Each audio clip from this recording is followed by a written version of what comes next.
Welcome to the Capital News. I am your host, Alex Karitis. Today is March 19th, 2019. Thank you so much for joining me today, ladies and gentlemen. So some of the news we're going to get into today, obviously I'm going to try to do some follow-up with our previous discussions in regards to Lisa Page, but I'm probably going to save that till the end, and if we have time, we'll get into that there because there's just so much information with that. It's going to take days and days to get through all of it. So if it's put off today, don't worry, we'll get back to it. But there are a couple other stories that I want to get to just because I think it's important to have the discussion. It's a little change of pace from a couple of the other stories, again, the Lisa Page stuff, to get away from that maybe. And then just some other issues that are important and need to be discussed, whether they're a social issue, whether it has to do with the 2020 campaign that's taking shape. But what I want to kick off first with today is in regards to President Trump meeting with the president of Brazil, Jair Bolsonaro, who is considered to be the Trump of the tropics, the Trump of Brazil, because he is outspoken, not afraid to be controversial, and is most definitely not afraid to take to Twitter to tweet whatever is on his mind, very similar to President Trump. And it's my recollection because President Bolsonaro was just recently elected not too far ago, back late 2018, and if memory serves me correctly, President Trump was actually the first world leader to reach out to Bolsonaro to congratulate him on his election win. So I don't know if this is going to be some sort of what they call a bromance taking place, but we definitely have two world leaders who are pretty much simpatico on their wavelength and how they want to operate on the global stage. And quite frankly, I mean, Brazil is a huge country. A lot of natural resources, a lot of oil, a lot of agriculture, and a huge population. And it's in the same hemisphere, so obviously we want to have good relations with everybody, but typically when you have that type of combination of natural resources and population, you want to have peace and prosperity with everybody, but particularly those who are in the same hemisphere of where you might do a lot of business. So one of the topics that these guys obviously discussed today had to deal with Venezuela, which is still a quagmire. And what I really want to hone in on is the blatant, outright, overt, smack you in the face hypocrisy that exists with what's taking place in Venezuela. Because, yeah, it's a socialist mess. No ifs, ands, or buts about it. People are suffering. That's what happens under that type of regime. You have the Maduro government, despite efforts from the United States and other Western allies, he's still there. Maduro is still in power along with his regime. But here's my issue with all of this, because there's a lot of people in this country and in the West, and particularly in the media, that aren't screaming at the top of their lungs that this is the American empire, that this is election meddling, because we know, ladies and gentlemen, that we have been dealing with a witch hunt of an investigation between President Trump and Russia, that there is some type of collusion or conspiracy, that Trump and or people in his campaign and or now administration are puppets of the Kremlin, that President Trump is not his own man, or people in his administration are not their own men or women, but they are puppets of the Kremlin and of Vladimir Putin. That's what we have been told and are continued to be told on a daily basis for going on 3 years. That has to do with this Lisa Page testimony, because she was involved in both the Hillary Clinton email investigation and also the Trump-Russia collusion investigation. So this continues. That was a problem. The allegations are serious, but then you have to consider the source, right? So anytime there's allegations that a foreign country, I don't care who it is, but we can say, okay, well, especially if it's the Chinese or the Russians, because they're adversaries, they have nuclear weapons, they could potentially be some sort of economic threat. That might be more true of China from an economic standpoint. Russia, no. But yeah, they have a big military. Yes, they have nuclear weapons. Okay, we get that. And obviously, the history between the world powers of Russia and the United States. Okay, we get that. All right. So there's an allegation that the Russians are meddling in the United States presidential election. First off, that ain't a surprise. That should not be a surprise to anybody. It wasn't just the Russians meddling, because every country meddles. We're meddling in the Venezuelan elections. Hello? Are you paying attention? You getting my point? It's somehow okay for us to do it, but if anybody else does it, oh, it's a big problem, and we have to have a 3-year-long investigation. Now, getting to the ridiculousness, at least in respects to the allegations between Trump, his campaign, his administration, and the Russians, we now know that this whole Steele dossier is just a bunch of hot air. That it was a political campaign, Hillary Clinton, her presidential campaign in the DNC that funded Fusion GPS, a political research organization to look into opposition research, to find dirt on the opposition. In this case, it would be President Trump. So we were told initially that Fusion GPS reached out. Christopher Steele had this dossier. He went and found this information. He had connections because he was a former spy for British intelligence, and he had all these connections with the Kremlin, and Trump did business with them, and all of this other nasty stuff. If you read it and find out the details, I mean, a lot of just messed up stuff that would not be appealing to anybody, that could be politically damaging to anybody, and professionally.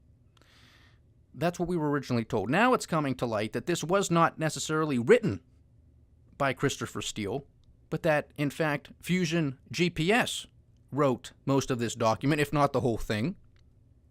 They simply used Christopher Steele as the conduit, as the middleman, to give it to the FBI, because Christopher Steele was also an informant for the FBI. So Christopher Steele was, I don't know if he was playing all sides or if he was just involved to be some sort of fall guy or just to be the go-between. So somebody could say, well, you have plausible deniability. Well, I didn't quite know this, that, or the other. I think that was the case. And in the meantime, Christopher Steele was getting paid by everybody. He was getting paid by Fusion GPS, which really meant Hillary Clinton and the DNC. And then he was probably also getting paid by the FBI. So that opens a whole other can of worms into the Lisa Page testimony and all that other stuff. But that's not where I want to go. But that's just sort of the hypocrisy. We have this huge investigation that's a witch hunt based off of all of that phoniness. Okay, those are the facts. Those are the facts. They're coming out. So, okay, we had the allegation, but now we know it's pretty much phony. And I can guarantee you somebody higher up in the DOJ and or the FBI knew that it was phony, but they continued anyway because they have a personal animus against Donald Trump. Plain and simple. But to my greater point of the outright hypocrisy, the Russians, they try. We have a 3-year investigation. Whether or not you think it's justified or not, we have a 3-year investigation underway.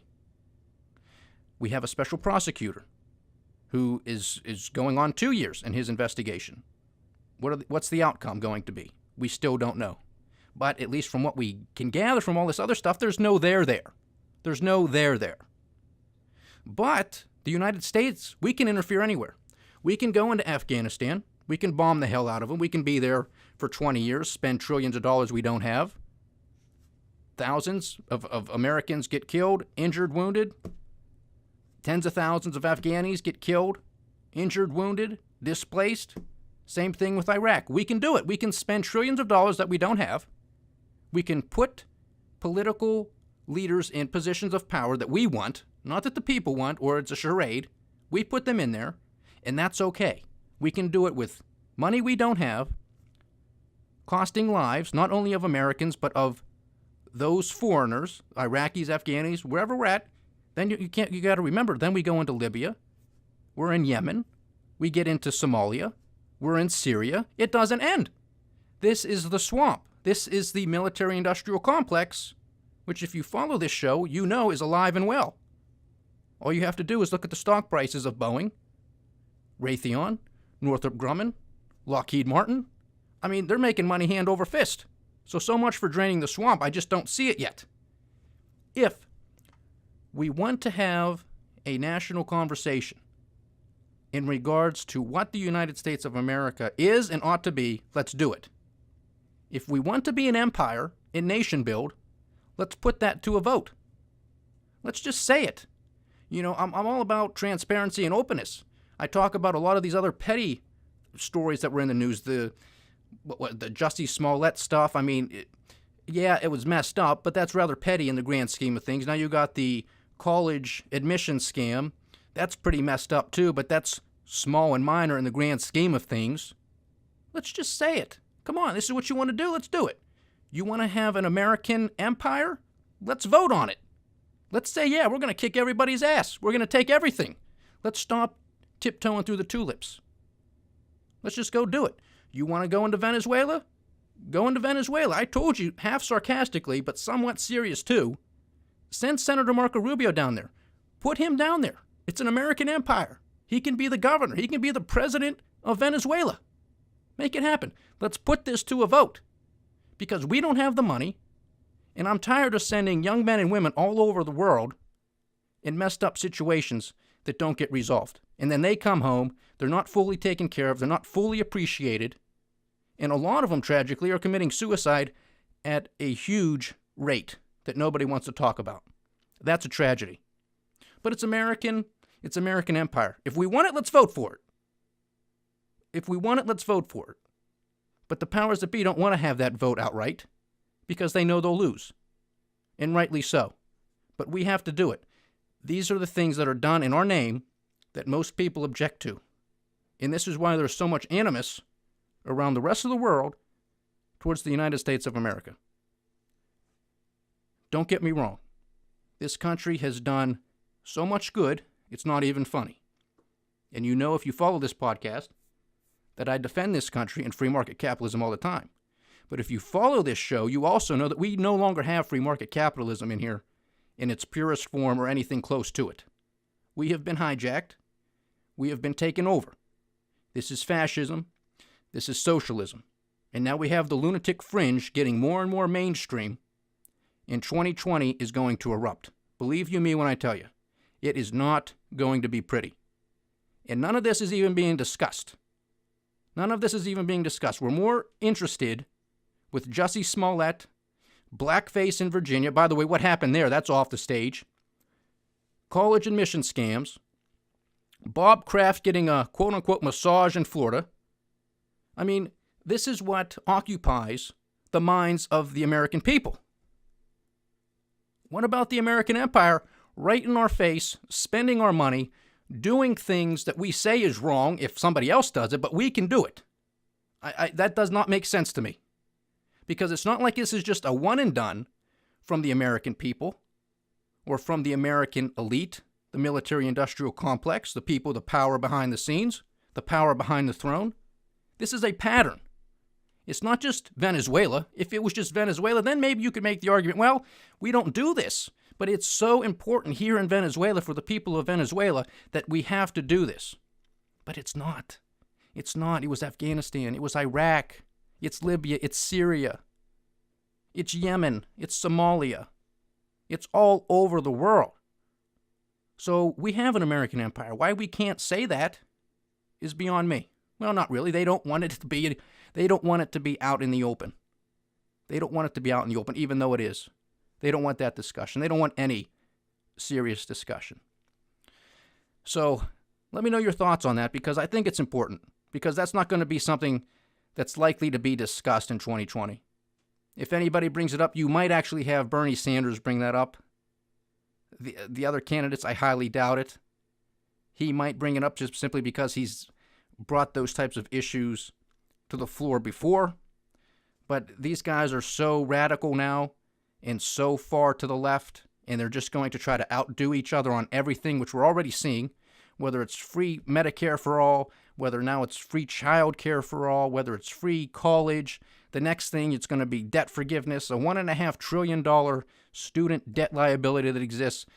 Somebody's going to say, well, let's just forget it. Bygones be bygones. It's one thing after the next. There's no understanding of basic arithmetic, accounting 101, economics 101. There's none. It's just how do you feel, and everything's free. So vote for me. How do you feel? Everything's free. Vote for me. That should be somebody's slogan.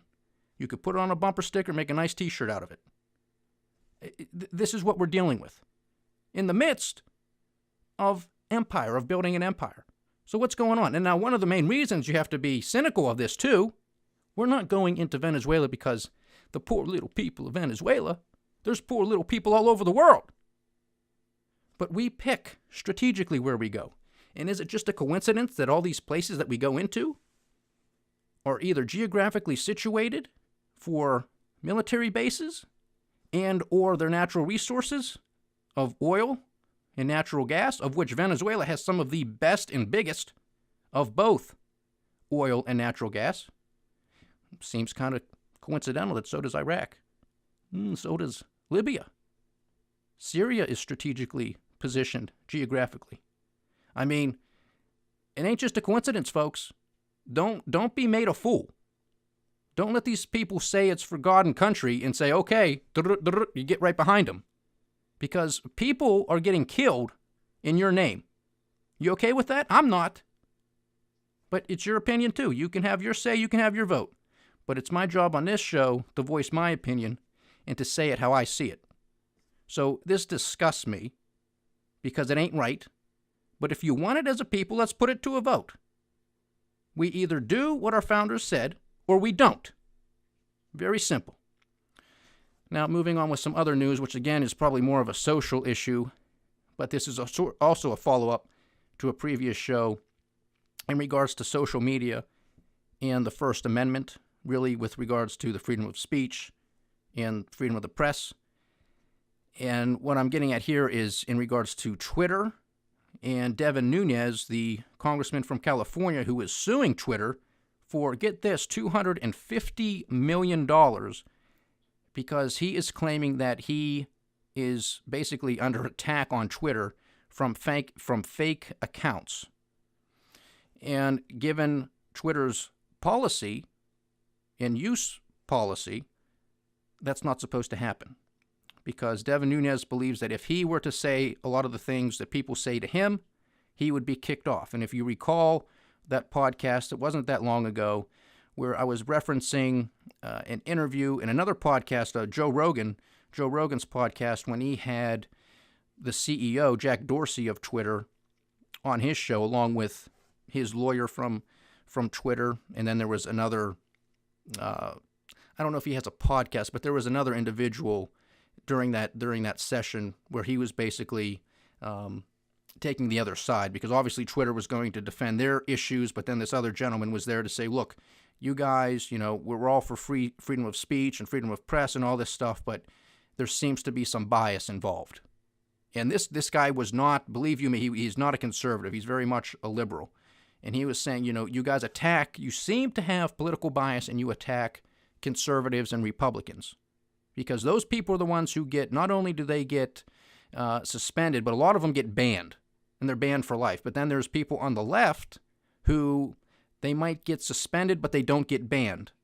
Or they might not even get banned or suspended at all. So there's definitely something fishy going on here. So now you have Devin Nunes bringing this to the front, suing them for $250 million. How serious the case is, I don't know. This is something new. We'll have to wait and see how it unfolds, how it plays out. But the greater question, again, goes to the fact that during that conversation I had with you guys, I was trying to give Jack Dorsey, the CEO of Twitter, the benefit of the doubt for saying, okay, we're aware of this. We always have to do better. We have an immense amount of power, which they do, being one of the biggest platforms for people to voice their opinions in, 140 characters or less, to put news stories on, to voice their opinion, to post short videos, just a plethora of things out there that we are getting in this world of 1984 where the technology is moving faster than how people can comprehend the technology in their hand. I mean, you have to look at your cell phone, your smartphone. It's a tool. It's a tool for the 21st century. I mean, you just kind of, level with me here for a minute. I mean, it is a tool for the 21st century. So if you just go back and you say, okay, well, now we're in the cave, okay, cavemen days. What was a tool?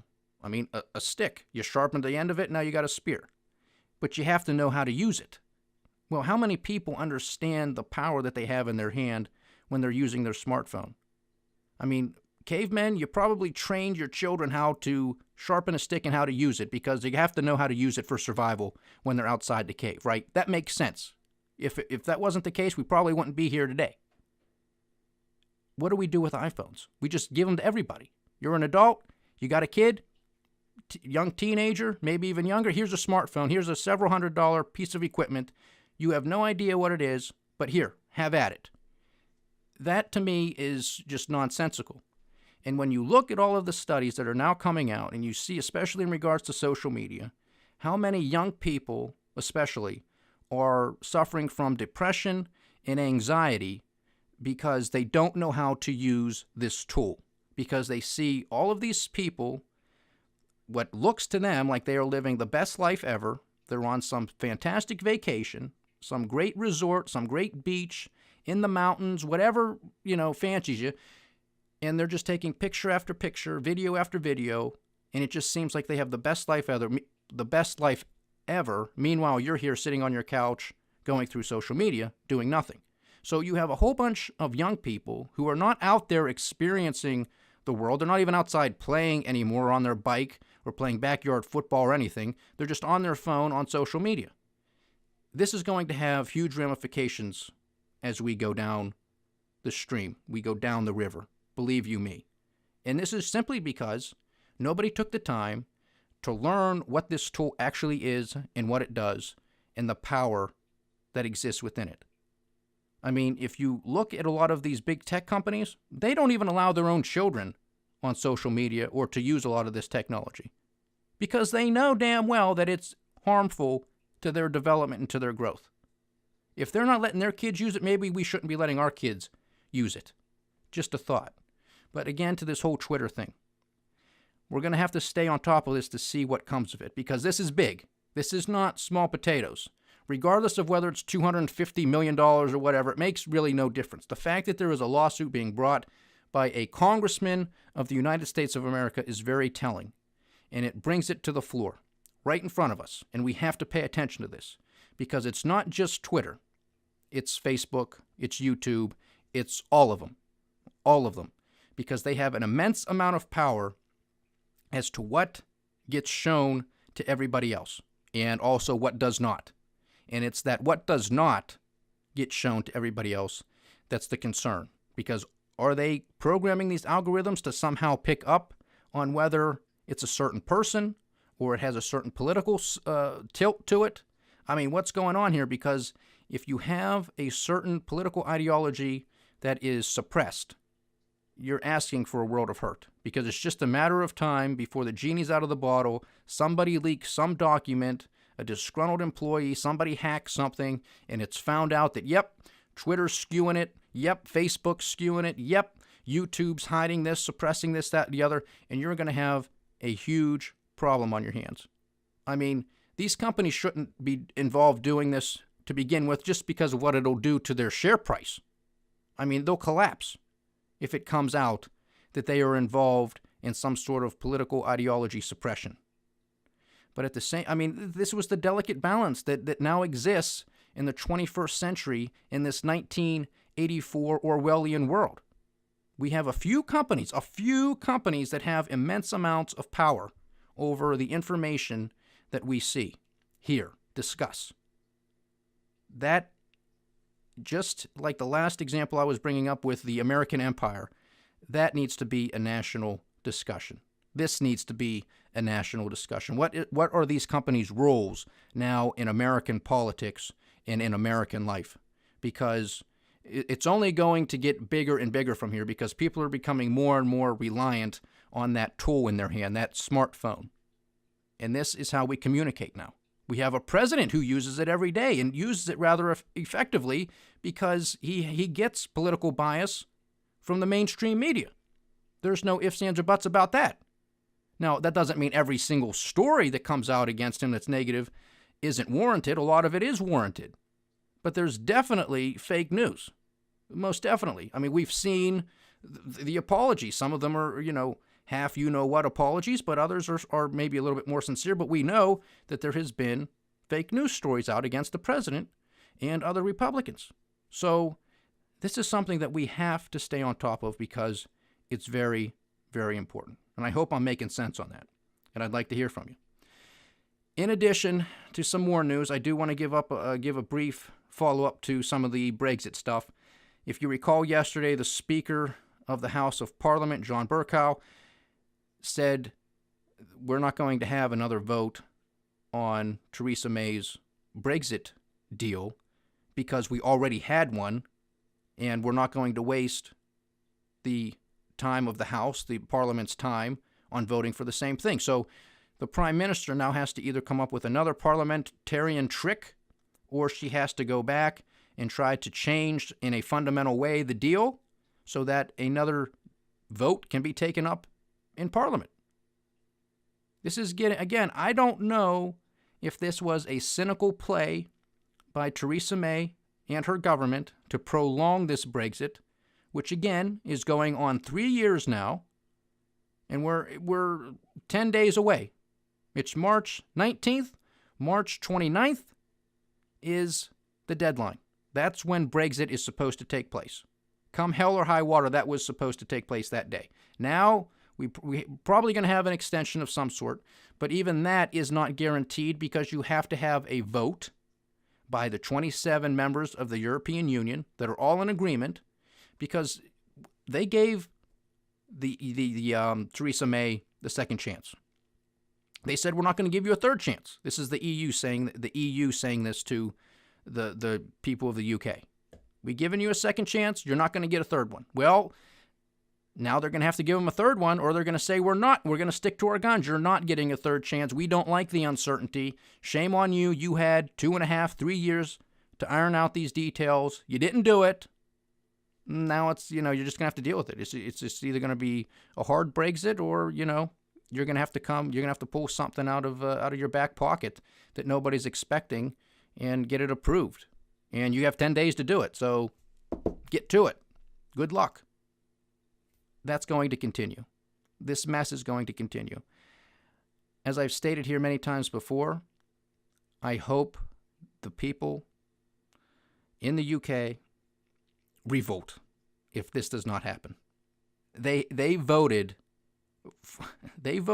during the referendum in 2016 to leave. They voted for Brexit. It is the obligation and the duty of the members of Parliament to make that happen. Whether or not they voted to remain or they voted to leave. They voted for the Brexit or they voted to stay. Makes no difference. That's their job. That's what a referendum is. That's what the vote is. That's what democracy is. Because the other thing that's becoming concerning to me a little bit is the opposition party's leader, Jeremy Corbyn of the Labour Party.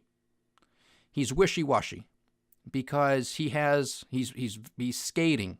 He's playing politics.